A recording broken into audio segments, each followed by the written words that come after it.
Gracias, profesor Cornejo. A ver, buenas tardes, muchachos. Solamente voy a probar un ratito el puntero, a ver si lo veo que en mi otra pantalla.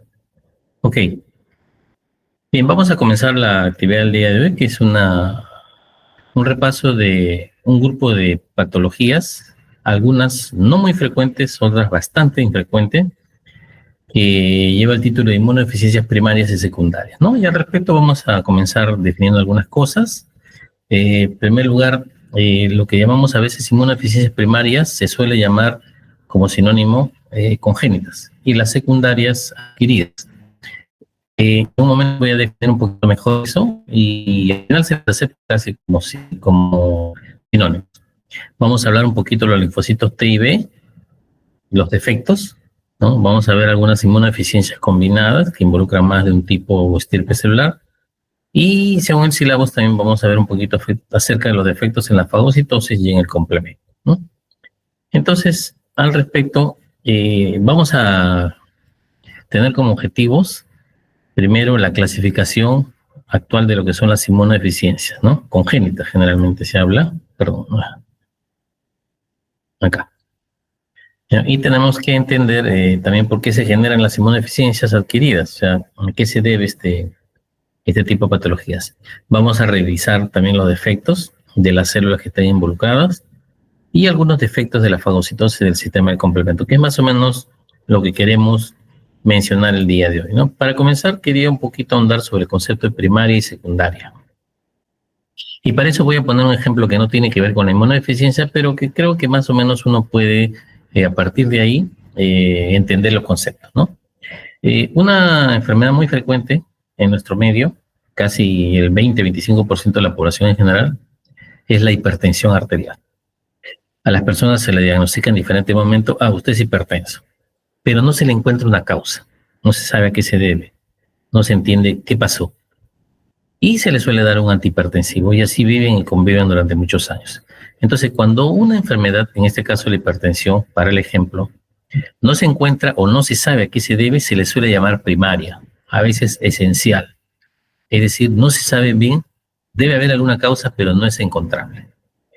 Y en menor o mucho menor porcentaje, casi solo un 10% de los hipertensos, se encuentra que sí hay algún problema. Y a ese tipo de enfermedades se le llama hipertensión secundaria, porque se debe a un problema. Por ejemplo, puede ser renovascular. Aquí le quiero detallar que en algunas personas, por ejemplo, la arteria renal, por algún motivo, puede estar parcialmente obstruida. Y el riñón es un elemento muy sensible. Si llega poco flujo de sangre al riñón, el riñón entiende de que hay una caída de presión y eleva o libera una serie de sustancias que van a elevar la presión. Pero no es que tenga un problema de presión esa persona, sino que no llega flujo porque hay alguna obstrucción a nivel de la arteria renal. Entonces, ahí, ¿cuál sería el origen? Esta obstrucción de la arteria. Entonces, cuando hay un fenómeno, en este caso la hipertensión, debido aquí a una obstrucción de la arteria renal, yo digo, esa hipertensión es secundaria a el problema renal. ¿Cuál sería la solución? Liberar esa obstrucción y se acabó la hipertensión. O puede haber un hipertiroidismo. Ustedes saben que las hormonas tiroideas aceleran mucho el metabolismo. Entonces hay un incremento de la frecuencia cardíaca y esto también puede elevar un poco la hipertensión. Entonces, en este caso, la hipertensión es secundaria al hipertiroidismo. Curamos el hipertiroidismo y se acabó la hipertensión.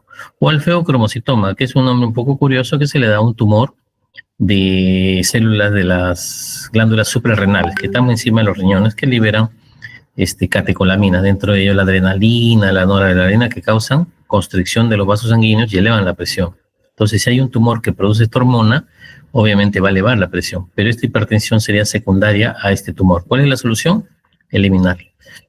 Entonces, si ustedes ven para este ejemplo, el concepto de primaria y secundaria está en relación a si se sabe la causa, hay una causa que puede no saberse, o si hay una causa que ocasiona esta patología asociada, que es la hipertensión, al problema renovascular o al hipertiroidismo. Y el concepto de congénita y adquirida tiene otra connotación, ¿no? Para ello, yo he puesto como ejemplo una enfermedad infecciosa que es la sífilis. La más sífilis puede causar problemas en el producto y el niño nace con secuelas de sífilis, incluso con sífilis invadida, ¿no? Y a nosotros le llamamos sífilis congénita, es decir, que viene con el nacimiento. Y también tenemos que una persona adulta puede contagiarse también con el sífilis, y en ese caso hablamos de una sífilis adquirida. Entonces, el concepto de congénita y adquirida es un concepto, en el caso de la sífilis, que me permite graficar que nació con eso. La sífilis congénita nació con eso. Y en el caso de la adquirida, es que no lo tenía y en un momento determinado apareció. ¿Debido a qué? A su conducta o lo que fuere. Y el concepto de primaria y secundaria es que en un caso no se sabe a qué se debe o se relaciona a algo que te está por descubrir, y en otro caso es que se debe a alguna patología. Ahora, ¿qué suele suceder? Que primaria y congénita suele estar asociada. ¿Por qué? Porque en el caso de las enfermedades o los trastornos de la inmunidad, muchas veces la persona nace con ese problema. Ahora, ¿dónde está el problema? A veces no lo sabemos. A veces sí se determina. Pero como nace con ese problema, se le suele llamar congénita, inmunodeficiencia congénita, nació con ese problema. Y como en muchas situaciones no se sabe muy bien a qué se debe, se le llama inmunodeficiencia primaria. Pero a pesar que sí se conozca la causa, como nació con eso, sigue predominando el término congénita. Entonces se suele usar primaria y congénita como sinónimos. Y en el caso de una persona que con el paso del tiempo, debido a alguna situación, por ejemplo, comienza a tomar inmunosupresores por alguna enfermedad que tiene, en ese caso la inmunodeficiencia va a ser adquirida, porque no la tenía, la adquirió debido a una causa. Pero también a la vez se suele utilizar como sinónimo secundario, porque es secundaria al tratamiento.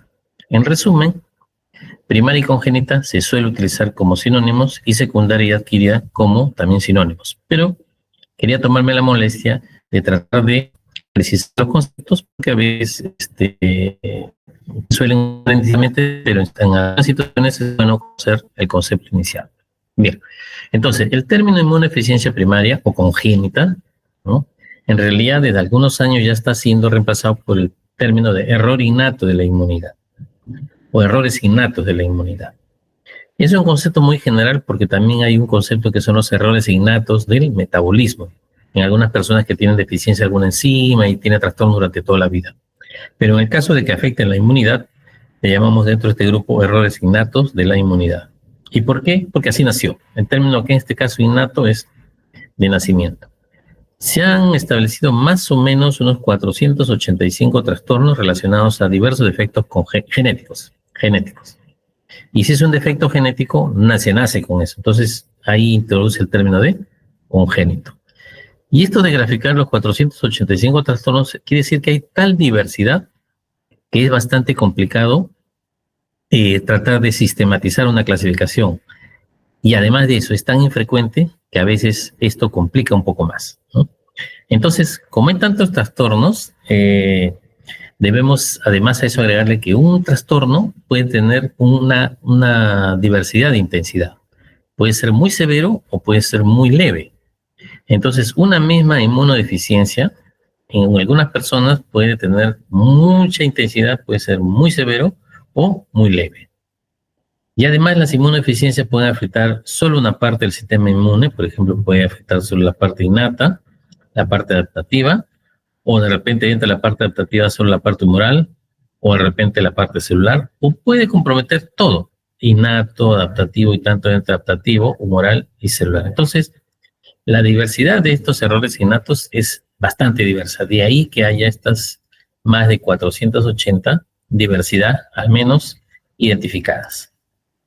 Los casos leves, como se entenderá, de este problema de inmunidad, pueden tener síntomas o signos muy leves, muy sutiles, y es más, a veces nunca se llega a establecer un diagnóstico, la persona puede morir muy avanzada a su edad y nunca se supo que tuvo ese problema. O se hace en forma muy tardía, ¿no? Esa persona se enfermiza, dice, ¿no? Esa persona siempre está mal. Vaya a saber que por ahí hay un error innato de la inmunidad. Pero en situación contraria, los casos graves sí se evidencia muy temprano, en la etapa inicial de la vida, y muchos de ellos pueden llegar incluso a ser mortales. ¿Cuál es la característica general de estos errores innatos de la inmunidad? Primero, que aumentan la predisposición a padecer infecciones. uno diría, bueno, es sensato, ¿no? Si uno tiene una merma en algún componente del sistema inmunitario y el sistema inmunitario nos protege de las infecciones, entre otras cosas, uno podría decir, sí, en efecto, hay un aumento en la predisposición de padecer infecciones. Otra característica es que tienen una tendencia a tratar algunos tipos de cánceres. Entonces, ¿y esto cómo? Recordemos nosotros que dentro de la teoría antigua de la inmunovigilancia y el de la inmunoedición, en ambos se le da un rol protagónico de que el sistema inmunitario es lo que nos protege de estos tipos de trastornos proliferativos malignos, ¿no? Entonces, si hay una merma en el sistema inmunitario, puede haber una tendencia a presentar algunos tipos de cáncer en una proporción inusual. Y están asociados a enfermedades autoinmunes, dice. Entonces, ¿cómo podría yo pensar? Porque uno a veces podría pensar que una persona que tiene una enfermedad autoinmune en realidad debería tener un incremento, una elevación del sistema inmune, pero no es tan exacto ese concepto. Ahora, ¿cómo se relaciona la inmunodeficiencia? La inmunodeficiencia genera un problema de que algunos componentes antigénicos, debido a la inmunodeficiencia, no van a poder ser eliminados, no van a poder ser borrados. Y la persistencia de este estímulo antigénico va a generar un estímulo persistente al sistema inmune y lo va a tener activado en forma constante. En uno de estos estímulos persistentes y constantes puede generar un vicio, una alteración del mismo sistema inmune y comienza a tener un objetivo antigénico diferente y por ahí comienza a atacar antígenos propios y se empieza a aparecer o se declara ya una enfermedad autoinmune. Entonces, esa es un poco la relación de la deficiencia o de una enfermedad de inmunodeficiencia a una enfermedad autoinmune. Muchas clasificaciones han tratado de organizarlas y la que se utiliza actual es del 2023, que está dada por la Unión Internacional de Sociedades Inmunológicas. Es la clasificación oficial. Está utilizando 10 categorías para clasificarlas. Miren, el número de categorías es tan amplio y dentro de esto hay tantas enfermedades que nos traduce la complicación que hay para sistematizar. No pretendo yo que veamos las 10 categorías, sí las voy a mencionar muy someramente cuál es más o menos la competencia de cada una de ellas, pero dentro de ellas o dentro de algunas de esas categorías vamos a estudiar algunas patologías que sí nos interesan, las que están relacionadas a la deficiencia del linfocito T, deficiencia del linfocito B, a la fagocitosis y al complemento, tal cual dice el sílabus. Ahora, otra precisión que yo quiero hacer es que ustedes deben entender en este momento, o deben tener la capacidad de entender, que no es que tengamos nosotros sistemas inmunes independientes. Nuestro sistema inmune, en realidad, tiene varios componentes que se interrelacionan mucho, y en algunos casos es difícil desligarlos. Eso va a hacer que algunas de estas patologías del sistema inmune involucren en mayor o menor grado uno de los componentes y además, al comprometer algunos de los componentes, también tiene implicancias en otros de los componentes. Los 10 grupos en los cuales se mencionan están ahí. Uno son las inmunodeficiencias combinadas. Ustedes entenderán que cuando uno dice inmunodeficiencia combinada se relaciona a varias estirpes celulares. Entonces debe ser una patología severa, porque imagínense, involucra varias estirpes celulares. El segundo grupo, que son las inmunodeficiencias combinadas con características sindrómicas, es decir, no solo hay un componente del sistema inmuno, sino además hay otras malformaciones en otros órganos. Y eso ya le da un síndrome y por eso lo han asociado así. Las inmunodeficiencias predominantemente de anticuerpos, el tercer grupo. Ese tercer grupo es probablemente las patologías más frecuentes, ¿no? Porque la patología más frecuente es la asociada al déficit de anticuerpos. Okay. Un ratito, a ver, tengo acá un problema con mi Wi-Fi que me está ligando. Un ratito. Ya. Las cuartas son enfermedades de desregulación inmunitaria, que también es otro componente más. 5, los defectos congénitos del número y función de las células fagocíticas. Acá ya entra un poquito en el tema de la fagocitosis, ¿no? Que lo vamos a ver un poquito más en detalle. 6, los defectos de la inmunidad innata. Entonces está relacionado aquí a los componentes innatos, ¿no? Sean celulares o sean solubles. 7, enfermedades autoinflamatorias, que es un grupo de ellas. 8, defectos en el sistema de complemento, aquí también vamos a mencionar algunos. 9, las fenocopias de inmunodeficiencias congénitas, que lo vamos a detallar en su momento muy sumeramente. Y 10, la insuficiencia de la médula ósea, que es otro grupo clasificatorio en el cual se ha incluido estas inmunodeficiencias, ¿no? Recordemos que la madre de todas estas células es la médula ósea, por lo tanto, una insuficiencia va a tener repercusión. El primer grupo que nos interesa, que son las inmunodeficiencias combinadas, presentan un defecto en el linfocito T, pero recordemos que si hay un defecto en el linfocito T, ¿a quién afecta? A muchos actores del sistema inmunitario.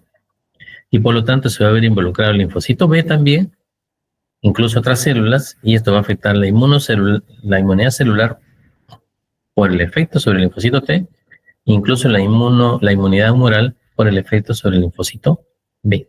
De ellas, la más, digamos, grave es una enfermedad conocida con el nombre de inmunodeficiencia combinada severa, la cual tiene una respuesta inmunitaria escasa o nula, y hay un caso de hace muchos años que se conoció como la enfermedad del niño burbuja, porque hubo un niño que vivió dentro de una burbuja durante muchos años, tratando de evitar que se vaya a morir, porque esta enfermedad es muy severa. Es mortal y en los 2 primeros años de vida, si no se trata con un trasplante de células madre o células hematopoyéticas o terapia génica, la persona suele fallecer, ¿no? Aquí tenemos los tipos de los síndromes de inmunodeficiencia combinada severa, ¿no? Si ustedes ven en los 4 grandes grupos, dentro de este grupo de la clasificación de los 10 originales, en cada uno de ellos, a su vez, tenemos diferentes tipos. Y todos relacionan al linfocito T, al linfocito B y a las células NK, que es parte de la inmunidad innata, ¿no? Entonces, nosotros vemos que estos 4 grupos, el problema es que el linfocito T no funciona. Si a esto se asocia que, por ejemplo, el linfocito B tampoco funcione y además el linfocito NK tampoco, tenemos que son de las enfermedades o del tipo más severo. Entonces nosotros podemos tener dentro del grupo de las enfermedades del síndrome de las inmunodeficiencias combinadas severas, podemos tener un tipo que solo afecta al T, no al B ni al NK, afecta al T y además al NK, pero no al B, afecta al T y al B, pero no al NK, y afecta a los 3 estirpes celulares. Es decir, diferentes variedades, pero dentro de ellas todas son graves. Este es el niño burbuja que vivía aquí, nació acá. Si él no hubiera estado protegido aquí, moría antes de los 2 años. Bueno, esto no terminó tan bien porque el niño cuando tenía 14 o 15 años de edad adolescente ya no soportó más y dijo que si no lo sacaban de ahí, él mismo iba a salir. Entonces se trató de hacer una terapia de trasplante de médula ósea. Lamentablemente, el trasplante que recibió de médula ósea de un familiar cercano, y en ese tiempo, eso es, le hablo de los años 1970 y tantos, ¿no? No estaba completamente libre y aparentemente había el virus de Epstein-Barr ahí metido, y eso causó una infección y el niño falleció. Incluso se hizo una película acerca de este caso, ¿no? En esa época, en la década de los 70, 80. El otro tipo de patología dentro de este grupo es el síndrome del linfocito desnudo. Acá afecta solo al linfocito T.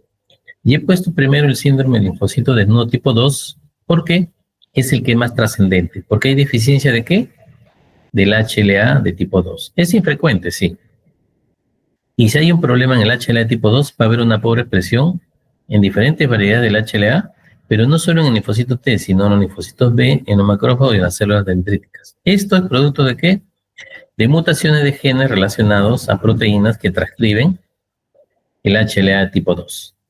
Entonces, si no hay HLA de tipo 2 o está muy disminuido, ¿qué problema va a pasar? La célula presentadora de antígenos, que tiene una relación con el linfocito TCD4, ¿qué necesita para presentar el antígeno y activar al linfocito T? HLA2. Si no hay, no puede activar. Y esto, como es de nacimiento, los linfocitos que se producen en médula ósea y que van al timo, ¿qué problema van a tener? No pueden estimularse porque no hay HLA de tipo 2, por lo tanto la selección positiva va a tener una merma. Y esto se va a traducir en que va a haber bajos niveles de linfocito TCD4 en la periferia y es de necesidad mortal y se evidencia desde el primer año de vida. ¿Por qué? Porque es muy severa este trastorno, ¿no?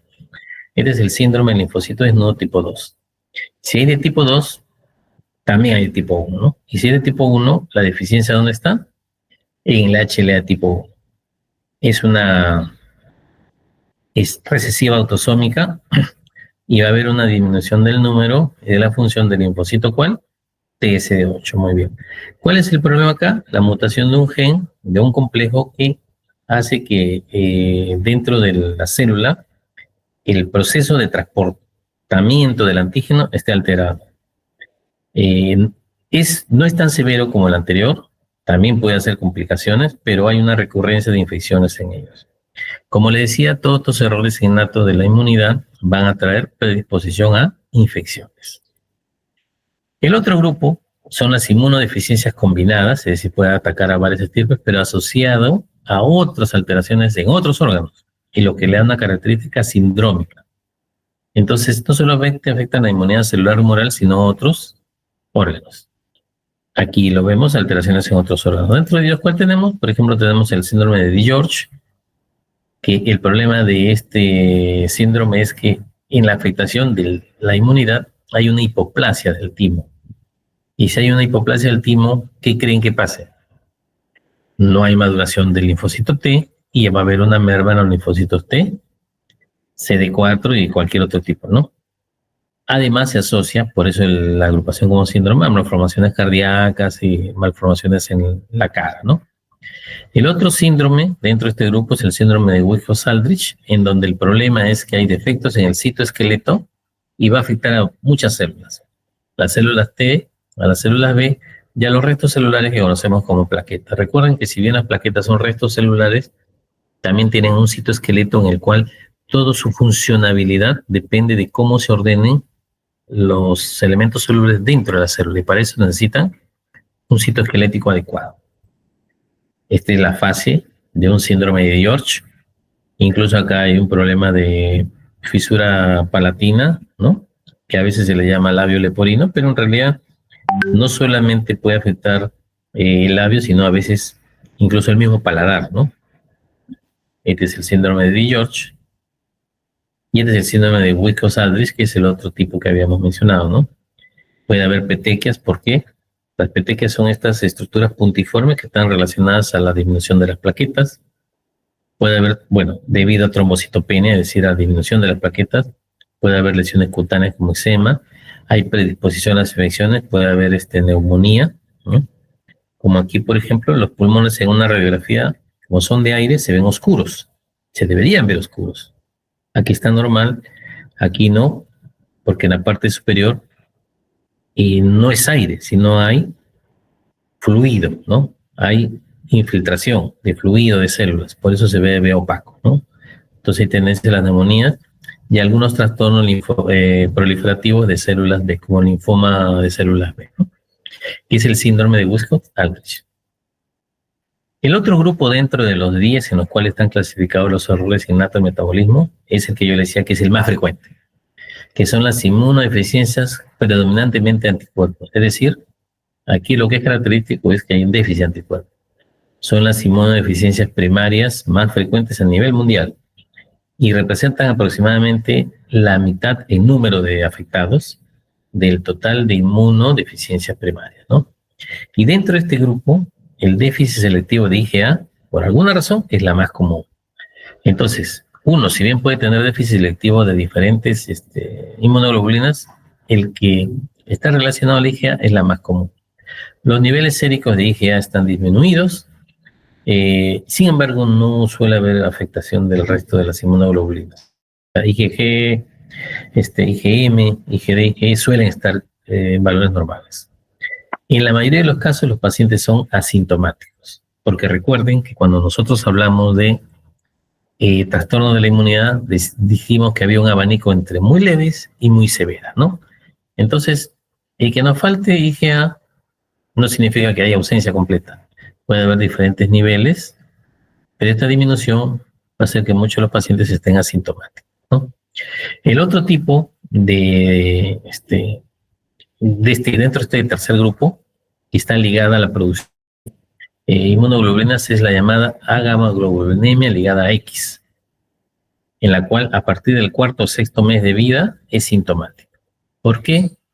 Porque recordemos que un niño cuando nace trae una inmunidad pasiva de la madre, pero esta inmunidad pasiva, es decir, estas inmunoglobulinas que han sido, digamos, recibidas por la madre intraútero, a partir del cuarto o sexto mes ya desaparece. Entonces, si no hay una producción propia, no va a haber niveles de inmunoglobulina.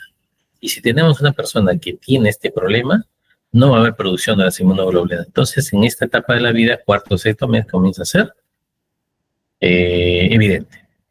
Hay escaso IgE, hay niveles menores a los 250 miligramos por decilitro y no hay la presencia de estos otros tipos de inmunoglobulinas. Recuerden siempre que no es un todo o un nada, siempre hay graduaciones. Suele haber susceptibilidad a bacterias piógenas, ¿no? ¿Y esto por qué? Porque recuerden que las bacterias piógenas son aquellas que suelen tener como estructura protectora la cápsula, ¿no? Y la cápsula es un ente, es un órgano de la bacteria de naturaleza polisacárido que no induce mucha respuesta. Para que haya una buena respuesta contra las bacterias capsulares, que son las que producen la pus, por eso les llamamos piógenos, tiene que haber una opsonización. ¿Por quién? Por anticuerpos. Y si no hay anticuerpos, no hay opsonización, y entonces las bacterias no son muy bien, digamos, neutralizadas.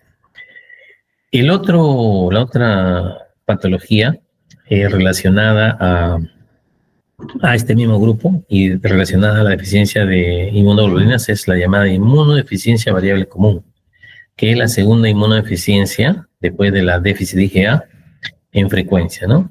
Se puede ver uno en cada 50.000 casos. Es un grupo heterogéneo, es decir, ni siquiera es una patología evidente, sino es un grupo heterogéneo que se caracteriza por tener una reducción en diferentes niveles, una reducción sérica de las inmunoglobulinas y un aumento de las infecciones, ¿no? Entenderán por qué. Hay susceptibilidad a piógenos y a parasitosis, ¿no? Este es un cuadrito donde están todos los tipos de errores innatos de la inmunidad, ¿no? Y donde vemos que el déficit, en donde predomina la carencia o la disminución de anticuerpos, es en esta serie, en este estudio, el 56%, o sea, un poco más de la mitad. Luego vienen otro tipo de inmunodeficiencias, defectos en la fagocitosis, inmunodeficiencia combinada de célula TOB, desorden genético, desorden del complemento, etc. Pero la patología o el error innato de la inmunidad que predomina es aquella que está relacionada, o aquellas que están relacionadas a los déficits de anticuerpos. El otro grupo que se menciona dentro de este grupo de los 10 de los 10 grupos de errores innatos de la inmunidad, están las enfermedades que se conocen como desregulación inmunitaria y se caracterizan por manifestaciones autoinmunes con presencia de autoanticuerpos. No vamos a entrar acá, no es el objetivo de esta clase. De ahí viene el otro grupo, que es aquellos que presentan defectos congénitos del número y función de las células fagocíticas, que son patologías que afectan a los fagocitos en la fagocitosis. Acá sí vamos a entrar un poquito más en detalle y vamos a ver algunos de ellos. Dentro de este grupo está la llamada enfermedad granulomatosa crónica. ¿A qué me suena enfermedad granulomatosa crónica? A que es de mucha data de tiempo y que suele formar granulomas. ¿Por qué? Vamos a explicar eso. Suele ser o suele deberse a una mutación que causa efectos en la producción del anión superóxido. ¿Y el anión superóxido qué parte es? Es parte de los componentes dependientes de oxígeno que intervienen en una fagocitosis, en un fagolisosoma. Hay imposibilidad o dificultad para destruir microorganismos fagocitados. Se fagocita, pero el fagolisosoma no tiene efecto. Entonces, ¿a quién va a afectar? A los fagocitos. ¿Quiénes son los fagocitos por excelencia? Los neutrófilos, los monocitos y los macrófagos. Entonces hay presencia de infecciones recurrentes a bacterias, ya algunos patógenos como hongos intracelulares. Como no pueden ser eliminados estas bacterias u hongos, hay un estímulo persistente a estimular la respuesta inmunitaria celular y esto conlleva la formación de granulomas. Entonces, si nosotros no podemos eliminar a este estímulo, se forman los granulomas. De ahí el término de enfermedad granulomatosa. Y como no hay manera de que esto se elimine, va a ser crónico. Bueno, esto tenía un problema antes, que era un desenlace mortal, pero ahora existe el concepto de profilaxis antibiótica, que significa que estas personas tienen periodos de toma de antibióticos y periodos en los cuales no toman antibióticos, a una dosis que no es para tratamiento, sino una dosis para prevención. ¿Existe eso? Sí. En algunos casos, como esta enfermedad.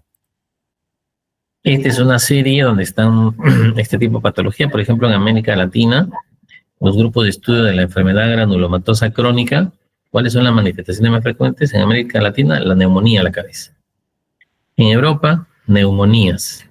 En la China, neumonías en menor porcentaje. Israel, neumonías y otro tipo de infecciones, ¿no? Entonces, ¿cuál es la patología más recurrente frente a esta enfermedad o esta patología de la enfermedad granulomatosa crónica? Problemas pulmonares como la neumonía. Aquí, para recordar un poquito cuáles son los mecanismos dependientes del oxígeno en una fagocitosis, tenemos acá una célula, tenemos el citosol, el citoplasma, y este es un fagolisosoma, ¿no? Dentro del fagolisosoma, ¿qué cosa hay? Hay mecanismos dependientes del oxígeno e independientes. Nosotros vamos a ver acá los dependientes. El oxígeno, en algún momento determinado, por medio de una flavocitocromo, puede transformarse en el anión superóxido. A partir de ahí se puede formar el peróxido de hidrógeno. Y a partir de ahí pueden formarse los radicales hidroxilos. El anión superóxido, el peróxido de hidrógeno y el radical hidroxilo son tres de los componentes principales de los intermediarios reactivos de un fagolisosoma, dependientes de oxígeno. Entonces, si no se forma el anión superóxido, ¿qué es lo que tampoco se va a formar? El peróxido y el radical hidroxilo. Entonces, se puede fagocitar a la bacteria o cualquier elemento extraño, pero el fagolisosoma no va a hacer función. Y ese estímulo persistente forma los granulomas. El otro tipo de enfermedad ligada a problemas de la fagocitosis es el síndrome de Chiari-Higashi, que es un trastorno recesivo autosómico ligado al cromosoma 1. Hay mutaciones en un gen que se conoce con el nombre de LIS, ¿no? Que genera una proteína que regula el tráfico lisosómico y se generan lisosomas gigantes con déficit enzimático. Entonces, en este trastorno, donde el problema es la fagocitosis, en este síndrome Chiari-Higashi, ¿cuál es el problema? Que no hay un adecuado transporte en el tráfico lisosómico. Y si el lisosoma o el fagolisosoma no puede fagocitar, no puede destruir, puede incrementar incluso su tamaño y se generan lisosomas gigantes por el déficit enzimático, que no pueden eliminar al antígeno. También puede haber defectos en la función de los lisosomas con los fagosomas, ¿no? En este caso de los neutrófilos macrófagos, que son los fagocitos más importantes, y esto va a causar alteración de los gránulos citoplasmáticos, ¿no? Habrá infecciones recurrentes por piógenos, por defectos en los linfocitos T citotóxicos. Por ejemplo, estos son dos neutrófilos que en este síndrome de Chiari-Higashi, y veamos acá. ¿Por qué son tan notorios estos gránulos? Porque es un problema en el lisosoma y estos lisosomas crecen por imposibilidad de poder eliminar al antígeno, el antígeno permanente, ¿no? Acá vemos dos neutrófilos. Otro de los grupos dentro de los 10 mencionados originalmente como errores innatos de la inmunidad son los defectos de la inmunidad innata.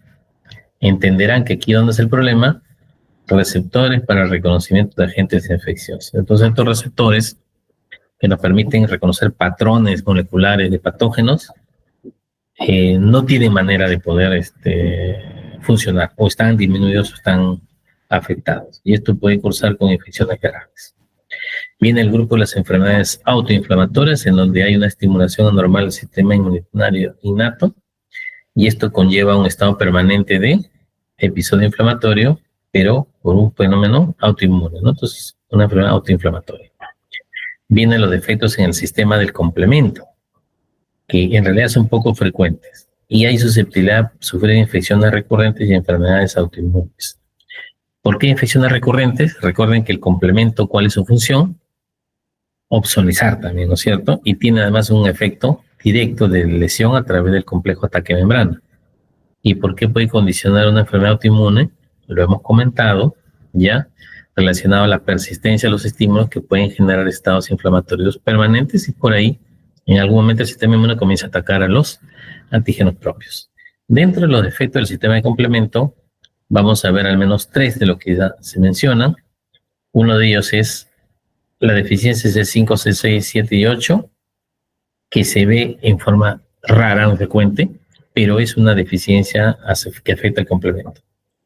¿Y qué predisposición hay? Infecciones por Neisseria. ¿Cuál es la característica de la Neisseria? Es una bacteria capsular y que puede producir pus, es una bacteria piógena.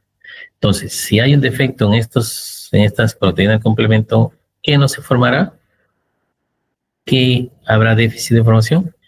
El complejo ataque membrana, ¿no? ¿Qué otra alteración en el complemento puede haber? La deficiencia del MASP2. ¿Qué cosa es el MASP2? Es una seroproteasa, ¿no? Que está ligada a la activación de la vía de las lectinas. Es un equivalente a la proteína C1S, que forma todo este complejo en la vía clásica, pero en el caso de la vía de las lectinas, el equivalente es esta proteína. Si no hay esta proteína, la vía de las lectinas no se suele formar. Ahora uno dirá, pero ¿qué tan trascendente es? No es tan trascendente, pero sí tiene repercusión, ¿no? Y va a depender mucho del grado de deficiencia. Recuerden que todos los componentes del sistema inmunitario se interrelacionan y cuando hay déficit de alguno de ellos, se puede suplir parcialmente, pero no en forma total. Y el otro tipo de relacionada inmunodeficiencia es la deficiencia del C1 inhibidor, que es un inhibidor del sistema del complemento. Pero la deficiencia de este inhibidor en realidad tiene un efecto indirecto en la inmunidad. Produce lo que se llama el angioedema hereditario. Entonces, si no hay un freno por inhibidor, si no hay un freno el complemento se va a activar espontáneamente o si se activa no va a tener freno. Y esto va a producir todos los trastornos del movimiento de fluidos, líquidos, que incluso genera edema en diferentes órganos. Y este edema que se genera en diferentes órganos va a ocasionar que haya una susceptibilidad a cualquier tipo de infección porque hay una dificultad en el desempeño del sistema inmunitario, ¿no? El otro grupo dentro de los 10 grupos en los cuales están clasificados los errores innatos de la inmunidad, están el grupo de la fenocopia de inmunodeficiencia congénita. Es un tipo en realidad de inmunodeficiencia primaria de reciente definición, en donde el problema de la alteración genética es más del momento, no es heredada. Que a partir de ahí puede ser heredada, sí, o sea, es el inicio de una alteración genética que no era heredada y que puede ser transmisible, ¿no? Después, posteriormente. Y el último grupo dentro de los 10 grupos considerados en la clasificación de errores innatos de la inmunidad, tenemos la insuficiencia de la médula ósea, que es un grupo heterogéneo. Entonces acá uno ya debe ir pensando que hay en realidad varias patologías. Es un grupo heterogéneo de enfermedades derivadas de la disfunción de las células hematopoyéticas, ¿no? De las hematopoyéticas. Entonces, si hay una disfunción, vaya a saber qué línea está afectada, ¿no? La línea linfoide, la línea mieloide, y si está dentro de la línea linfoide, más relacionado a los déficits de qué tipo, de T, B, NK, o si es de la línea mieloide, más relacionados aquí, a neutrófilos, a eosinófilos o a cuál. Entonces hay una gran heterogeneidad en estas patologías. Bien, entonces, esta clasificación que le menciono es la clasificación actual, y dentro de esas nosotros nos corresponde solamente tener la familiaridad con algunas de ellas, ¿no? Hay otras que si bien ya son infrecuentes las inmunodeficiencias, en algunos grupos es muchísimo más infrecuente. Entonces, no es el objetivo de esta clase mencionar.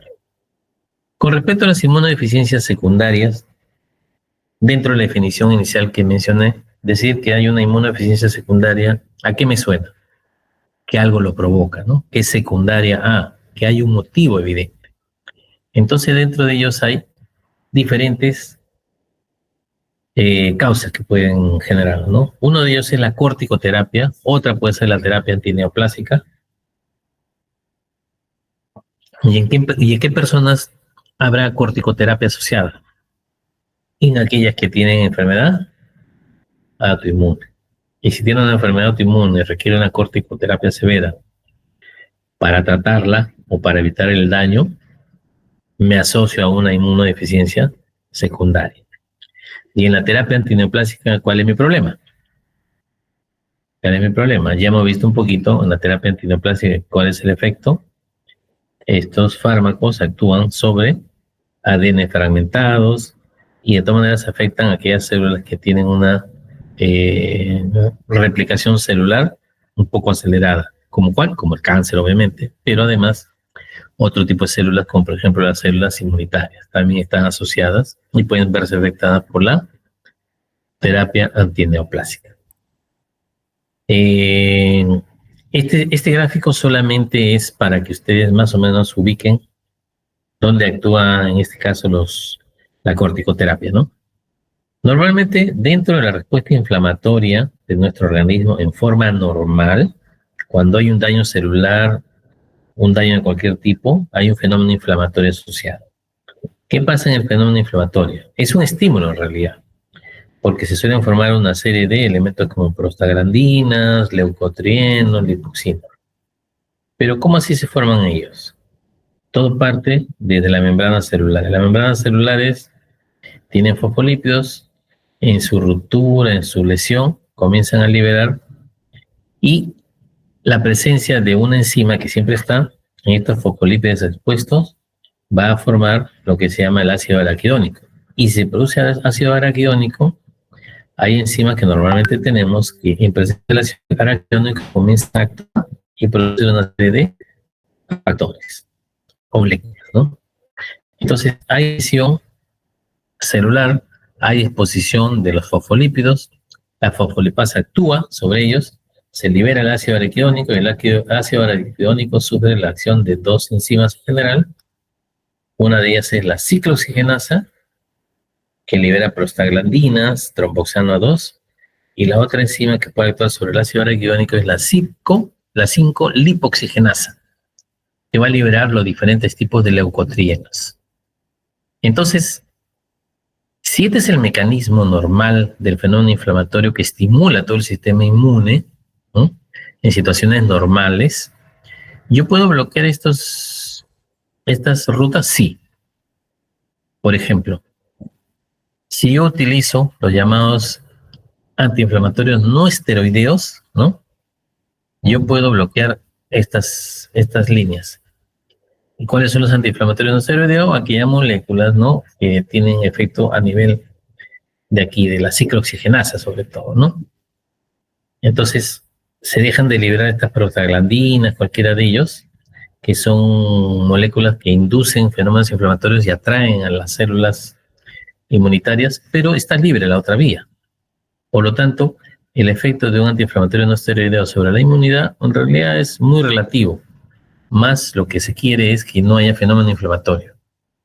Pero si yo utilizo los esteroides, en este caso la corticoterapia, el lugar de inhibición no es en las vías de acá, sino a nivel de la fosfolipasa. Y si hay acción sobre la fosfolipasa, se van a bloquear ambas vías. Por lo tanto, la corticoterapia es una terapia que puede causar deficiencia secundaria porque sería a los medicamentos, ¿no?, en forma muy severa. No así la aplicación de antiinflamatorios no esteroideos, en el cual, digamos, la afectación de la respuesta inmunitaria es muy, muy básica, muy leve, ¿no?, casi intrascendente. Y en la terapia antineoplásica, ¿dónde está el problema? Dos efectos tiene, ¿no? Interfiere el ciclo celular o deprime la médula ósea. Entonces, si interfiere el ciclo celular, porque finalmente la terapia antineoplásica, ¿qué quiere? Evitar el cáncer, controlar el cáncer. Entonces, también va a haber algún efecto en otras células, ¿no? Y si tiene además un efecto directo de deprimir la médula ósea, ¿qué va a pasar? Además que interfiere en la mitosis, en la replicación celular, y dentro de ellos puede haber pues afectación de neutrófilos o cualquiera de estas células, también va a tener un efecto directo en la médula en la cual ya no se van a producir estos elementos celulares, ¿no? Otras, otras causas de inmunodeficiencia secundaria en el cual yo puedo decir sí, esa inmunodeficiencia es ligada a tal causa, ¿no? A tal situación. Por eso le llamamos secundaria. Es a la cabeza la desnutrición. La desnutrición, quieran ustedes que no, es uno de los principales problemas de nuestro país. Causa una insuficiencia de elementos para poder producir justamente elementos celulares, elementos solubles, ¿no? La desnutrición entonces también es una causa de inmunodeficiencia secundaria. La diabetes. La diabetes es otro problema, ¿no? La hiperglicemia de por sí tiene un efecto celular que enlentece todos los procesos celulares. Y además la diabetes causa otro problema, un problema mecánico. Como obstruye vasos sanguíneos, dificulta la llegada de los elementos formes de la sangre a los sitios en donde se requiera. Por ejemplo, muy frecuente en los diabéticos descuidados el problema de la afectación del pie. Incluso es tan severo que llega a ser a veces amputado, ¿no? El llamado pie diabético. ¿Qué sucede?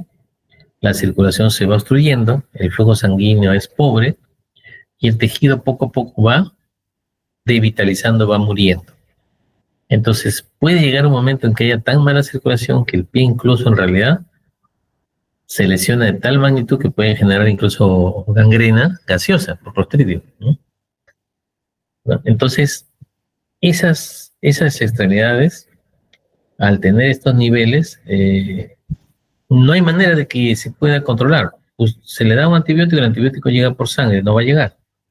Y las células tampoco pueden llegar porque no tienen vasos sanguíneos a través del cual llegar, ¿no? Porque ya se deteriora la circulación.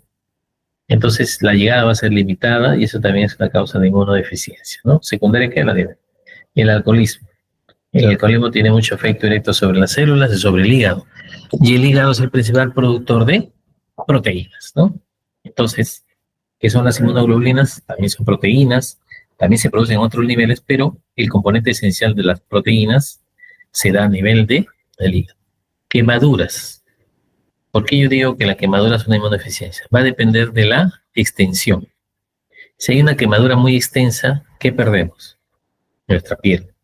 ¿Y cuál es el órgano principal de cubierto de protección? La piel. Una persona con quemadura, con pérdida de la piel, ¿cuál es la principal causa de muerte? Infecciones. La segunda causa es el problema que puede haber de desequilibrio, ¿no? Porque la piel no solo nos protege, sino también evita la pérdida de fluidos. Imagínense la pérdida de fluidos, se va el sodio, el potasio que está un poco menos también se va perdiendo y hay mucha exposición y bueno, al final las personas con quemaduras extensas suelen fallecer todas, ¿no? Y la infección por VIH, ¿es una inmunodeficiencia secundaria? Sí. ¿Por qué? Porque el VIH, ¿qué ocasiona? Desde que ingresa al organismo, ¿qué ocasiona? Destrucción de los linfocitos T, CD4. Y si se destruye el linfocito T, CD4, ¿qué afectación tiene en la inmunidad? Bastante, ¿no? Entonces, el esquema o el pensamiento actual es que si hay sospecha de que una persona se infecta por VIH, le dan su tratamiento preventivo con antirretrovirus, ¿no? Contra el VIH. ¿Ya? Porque va a entrar y va a comenzar a lesionar linfocitos TCD4, va a producir lisis, ¿no? Por diferentes causas, ¿no? Entonces, son estas las causas de inmunodeficiencias secundarias. Bien, creo que eso es toda la teoría que quería yo más o menos presentar el día de hoy. Entonces, lo que yo quisiera que se lleve un poquito, a ver, ¿se dejó de presentar? Sí, ¿no? Un ratito. Sí, solo sale un ratito.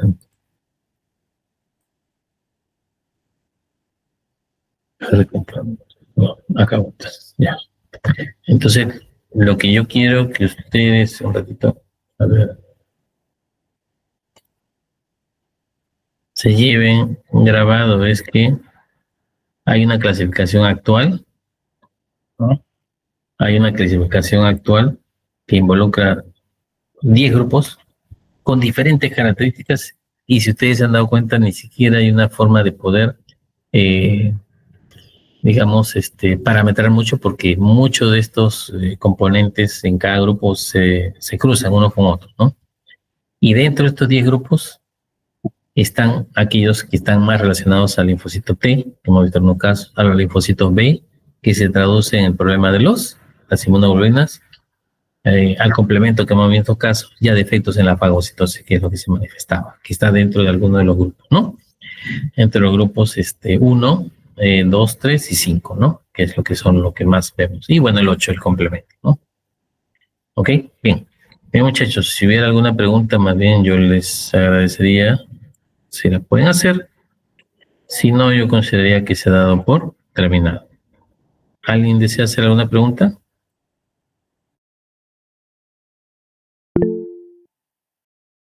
Sí, Eric, Alba. Lo escucho, lo escucho. Sí, bueno, hacer una consulta sobre... Había puesto una diapositiva donde decía que la eficiencia de C1 está relacionada al angioedema hereditario, pero ¿es algo que es congénito ya o ya es provocado por alguna mutación? Sí, en realidad en medicina hay un dicho que no todo es todo o nada, ¿no? Pero lo que se conoce es que viene ya un defecto congénito, viene congénito, ¿no? Bueno, está bien, gracias. ¿Por qué les hago ese comentario? Porque este siempre ha habido, y tal vez para esto sea bueno mencionar un ejemplo, ¿no? Siempre ha habido un problema en una cosa que puede parecer intrascendente. Le voy a comentar. Eh, Cuando un seguro de vida, cuando uno contrata un seguro de vida, bueno, ustedes están muy lejos de eso, pero uno lo ve en la parte médica, digamos en los comentarios, ¿no? Cuando uno contrata un seguro de vida, quiere decir que si tú falleces, no por suicidio, obviamente, si tú falleces en accidente o por una enfermedad, lo que sea, tus beneficiarios reciben un cierto peculio económico, ¿no? Pero dentro de las, digamos, cláusulas del contrato dice, no considera enfermedades preexistentes. ¿Qué quiere decir? Que si tú normalmente el contrato, por ahí, tienes una enfermedad que no declaraste o que no se te había declarado, se supone que no sirve ese seguro, ¿no? Entonces, un evento que es lo que se llama los accidentes cerebrovasculares, que puede ser que de pronto un aneurisma reviente, ¿no?, en una arteria cerebral y la persona muere, siempre se había considerado que el aneurisma uno nacía con eso, que era algo ya, así nació con una debilidad en la arteria, porque un aneurisma viene a ser una especie de debilidad de una arteria cerebral, la cual que con el paso del tiempo se supone que esa debilidad va formando una especie de saco, un globo, cuya pared es un poco más débil. Y de repente, a cierta edad, eso revienta y me hace un ACV hemorrágico y me muero, ¿no? Entonces, siempre había una controversia porque el seguro decía, no, te has muerto a los 40 años por un ACV hemorrágico, pero la necropsia dice que había un neurisma. No, así has nacido y por lo tanto no procede el pago del seguro. Y uno lo tomaba así, sí, qué mala suerte, la gente nació con eso, pobrecito, uno no está libre y nadie sabe. Pero con el paso del tiempo se ha llegado incluso a tener evidencia clara de que los aneurismas se van formando. Entonces ese concepto de que era congénito y que uno nacía así, ha ido desapareciendo. Probablemente no sea en todos los casos, y debe haber casos que sí sean congénitos, evidentemente, ¿no? Y el otro caso es la malformación arteriovenosa, es decir, nosotros tenemos una serie de arterias dentro de la cabeza o dentro del cráneo, del cerebro, y a veces en algunas personas hay una arteria que en vez de ser una se divide en dos delgadas, ¿no? O una arteria sale una rama delgada que hace una comunicación como una especie de puente adicional, ¿no? Y esa es a veces más débil. E incluso las malformaciones arteriovenosas se están poniendo en cuestionamiento si realmente van apareciendo o siempre han sido congénitas, ¿no? Entonces, solamente les comentaba eso porque En el caso de la pregunta de su compañero, sí se acepta que es congénito, ¿no? Pero vaya uno a saber que más adelante surja por ahí algún otro concepto, ¿ok? Pero se considera actualmente que es congénito. Bien, muchachos, ¿alguna otra pregunta?